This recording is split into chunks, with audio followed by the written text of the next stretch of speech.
জয় যিশু। প্রভুর বাক্য বলে 1 যোহন 4:21 আর যাহারা তাহা হইতে এই আজ্ঞা পাইয়াছে যে ঈশ্বরকে যে প্রেম করে সে আপন ভ্রাতাকেও প্রেম করুক। আমেন।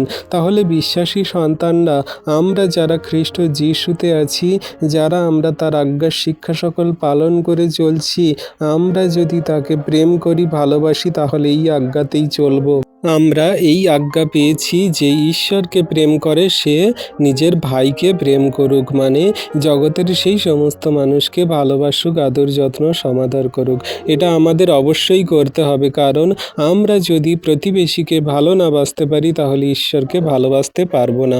প্রতিবেশীকে ভালোবাসাই হলো আমাদের ঈশ্বরকে ভালোবাসার একটা নমুনা যে আমরা দেখিয়ে থাকি। তাই আমাদের সবাইকে ভালোবাসতে হবে, সমাদর করতে হবে। যারা আমাদের সঙ্গে হিংসা করে, মারে, আঘাত করে, তাদেরকেও ভালোবাসতে হবে। তাদের জন্য আমরা প্রার্থনা রাখতে পারি যে প্রভু, তার মনকে তুমি পরিবর্তন করো, প্রভুতে ফিরতে সাহায্য করো, তুমি তোমার প্রেমে চলতে সাহায্য করো। কিন্তু তার সঙ্গে আমরা কোনো রকম হিংসা, ক্রোধ করতে পারি না, কোনো রকম ঝগড়া, অশান্তি, বিবাদ, মারামারি করতে পারি না। কারণ সে যদি ঝগড়া, অশান্তি, বিবাদ করে, আমিও যদি করি, তাহলে তার সঙ্গে আমার পার্থক্য কী রইল?